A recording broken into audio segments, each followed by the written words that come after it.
नमस्कार, मैं आर के शर्मा। आप देख रहे हैं भारत रक्षक न्यूज। उत्तर प्रदेश के जनपद महाराजगंज के अंतर्गत ग्राम सभा बल्लोधाम आप लोगों को पुनः लेकर के चल रहा हूं उस महाराजगंज जनपद के बल्लोधाम में, जहां पे जनपद का सबसे बड़ा शिवलिंग स्थापित है। यहां पे लंबाई में लगभग इतना बड़ा शिवलिंग तो और कहीं नहीं है, ये बल्लोधाम में ही है। मैं यहाँ के पीठाधीश्वर माननीय श्री विजय कुमार मिश्र जी से अवगत कराऊंगा आप लोगों को, क्योंकि धीरे धीरे समय अब चुनाव की तरफ बढ़ रहा है। 2024 आ गया, जनवरी आ गया, शीतकालीन का मध्याह्न समय भी आ गया है और धीरे धीरे शरद ऋतु अपने मध्य अवस्था में पहुंच गई है। अब यह धीरे धीरे उत्तरायण की तरफ भी जाएगी और ठंडक काफ़ी बढ़ा हुआ है इस पूर्वांचल क्षेत्र में। मैं जानना चाहूँगा विजय कुमार मिश्र जी से कि आगामी 22 तारीख को जो अयोध्या में राम मंदिर का उद्घाटन होने वाला है, रामलला आएंगे, उसके संबंध में क्या कहना चाहेंगे और महाराजगंज जनपद की जनता के लिए इनका क्या संदेश रहेगा। आगामी लोकसभा चुनाव में आप मिश्र जी प्रत्याशी भी हैं और अपनी जनता जनार्दन के लिए क्या क्या करना चाहेंगे और क्या क्या समस्याओं से अपनी जनता को उबारना चाहेंगे, मैं जानना चाहूँगा श्री मिश्र जी से। जी श्रीमान जी, अयोध्या मामला सब मंदिर भी बन गया और उद्घाटन का समय भी आ गया। माननीय प्रधानमंत्री जी द्वारा 22 तारीख दिन मुकर्रर भी किया गया है, इस संबंध में क्या कहना चाहेंगे? देखिए, सबसे पहले आपके चैनल और आपके दर्शकों को एक बार पुनः बल्लोधाम मठ की तरफ से ढेर सारी शुभकामनाएं। और आपने बहुत अच्छा प्रश्न किया कि अयोध्या राम मंदिर का जो उद्घाटन होना है 22 तारीख को, यह गौरव का पल है। हजारों हजार राम भक्त जो थे उनके त्याग तपस्या का यह जो है फल है कि आज हम लोगों को यह अवसर देखने का जो है दिव्य जो है समय मिला है।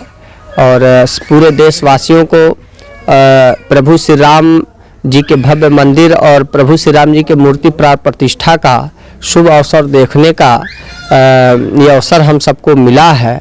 और हम लोग बहुत ही भाग्यशाली हैं कि विगत 500 वर्षों के संघर्ष करने के बाद आज यह गौरवमयी जो क्षण प्राप्त हुआ है।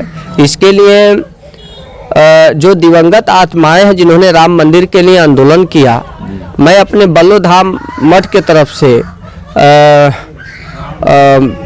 उनके बधाई तो नहीं दूंगा, लेकिन ये तो जरूर कहूँगा कि हम लोग उनके ऋणी हैं कि जिन्होंने त्याग तपस्या कर करके और राम मंदिर के लिए कोठारी बंधु थे, ऐसे अनेकों लोगों ने जो है अपनी कुर्बानी दी और उस कुर्बानी के बाद ये अवसर मिला है तो हम लोग उनके ऋणी हैं। और इस जो ये ऐतिहासिक क्षण है, अगर ये हम लोगों को अवसर मिल रहा है देखने के लिए तो हम लोग बहुत भाग्यशाली होंगे। महोदय, सोशल मीडिया के द्वारा यह भी पता चला है कि मंदिर और मस्जिद की इस संघर्ष में आज 22 तारीख को, आगामी 22 तारीख को जो रामलला का मंदिर का उद्घाटन होने वाला है, उसमें काफ़ी इस्लाम कौम के लोग भी, मोहम्मदन बिरादरी भी काफ़ी अपनी खुशियां जता रही है। इस संबंध में क्या कहना चाहेंगे? देखिए, आपके चैनल के माध्यम से मैं कह देना चाहूँ, भारत में मुसलमान है या नहीं है जी, ये सब पूर्व में हिंदू थे, इनके पूर्वज। इनको अपना इतिहास जानना चाहिए 400-500 साल पहले का, कि भारत पे जब आक्रांता आए तो भारत को हमला किए, भारत का कई हिस्सा अपने क्षेत्र में लिए, वहाँ के नागरिकों को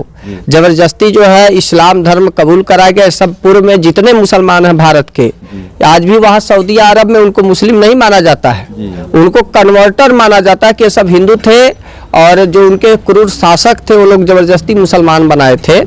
तो यदि राम मंदिर में मुस्लिम समाज अगर आते हैं दर्शन के लिए तो उनके लिए भी गौरव का पल होगा। उनके जितने भी पूर्वज थे, चाहे ओवैसी हो, ओवैसी के भी पूर्व, ओवैसी चतुर्वेदी हैं, ब्राह्मण हैं, असुद्दीन ओवैसी, तो इनके भी पूर्वज जो है हो, या जितने लोग मुसलमान हैं भारत में, इनके पूर्वज कहीं न कहीं हिंदू थे और इन सब के लिए गौरव का पल है। इसमें भारत के समस्त हिंदू हो या मुसलमान हो, वर्तमान में सबको आना चाहिए और राम मंदिर में सबका स्वागत है, सबको आना चाहिए। राम श्री मर्यादा पुरुषोत्तम भगवान रामचंद्र जी कभी किसी को छोटा बड़ा तो माने ही नहीं, सबको अपने गले से लगाया। और महोदय, इस मंदिर के साथ साथ अब आगामी चुनाव भी है, लोकसभा चुनाव भी है और आप भावी प्रत्याशी हैं महाराजगंज जनपद के, आप अपनी जनता जनार्दन के लिए क्या संदेश देना चाहेंगे कि किन किन समस्याओं मैं जनता जनार्दन को गण को पहले तो मकर संक्रांति खिचड़ी जो पर्व आने वाला इसकी ढेर सारी शुभकामनाएं देता हूं और महाराजगण के जो युवा नौजवान हैं उनसे मैं अयोध्या चलने की भी अपील करता हूं। इसका मतलब महोदय आप भी अयोध्या जाने वाले हैं और रामलला का दर्शन जरूर करेंगे। अवश्य जाएंगे, यह शुभ अवसर मिला है तो हम गंवाएंगे नहीं, जाएंगे, अपने लोगों के साथ जाएंगे और महाराजगण के तमाम जो जनता जनार्दन है, विशेष रूप से जो युवा नौजवान साथी हैं, इन लोगों के साथ अयोध्या हम अवश्य जाएंगे। जी। कुछ युवाओं की समस्याएं भी हैं रोजगार संबंधित और काफ़ी दिक्कतें युवाओं को उठानी पड़ रही है। आगामी लोकसभा चुनाव में अब देखिए किसकी तरफ पलड़ा जाता है।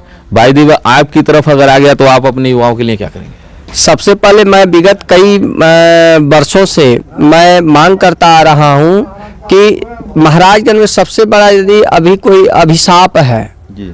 तो वह है पलायन। महाराजगंज के कई लाख युवा 4.5 से 5 लाख युवा दिल्ली, बम्बई, गुजरात दर का ठोकर खा रहे हैं। यदि महाराजगंज की जनता मुझे लोकसभा चुनाव में अवसर देती है तो मेरा सबसे पहला काम होगा कि महाराजगंज जो पलायन किए हुए बच्चे हैं उस पलायन को रोकते हुए अधिक से अधिक कल कारखानाओं का निर्माण करा करके महाराजगंज के बच्चों को महाराजगंज में रोजगार देना, ये मेरा पहला लक्ष्य होगा। और दूसरा लक्ष्य होगा कि दुर्घटनाएं हो जाती है या रोग गंभीर हो जाता है और रोगी जब जाते हैं महाराजगंज जिला मुख्यालय में तो वहां से सीधे गोरखपुर रेफर कर दिया जाता है। यदि मैं लोकसभा प्रत्याशी हूं, यदि जनता का आशीर्वाद मिलता है तो मैं दूसरा कार्य महाराजगंज में एम्स का निर्माण कराऊंगा जिससे महाराजगंज की समस्त सम्मानित जनता जनार्दन गण को समस्त रोगों का निःशुल्क इलाज महाराजगंज में हो, इसके लिए मैं यह कार्य करूंगा।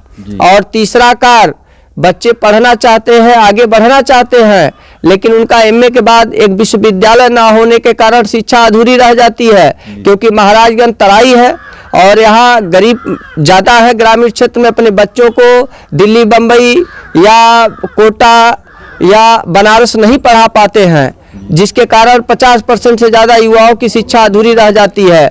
यदि मैं सांसद बनता हूं तो महाराजगंज में विश्वविद्यालय का भी निर्माण कराऊंगा और इंजीनियरिंग कॉलेज का निर्माण कराऊंगा जिससे बच्चों को शिक्षा यहाँ मिले और डॉक्टर इंजीनियर होकर के देश के किसी कोने में सेवा कर सके, ये मेरा लक्ष्य होगा।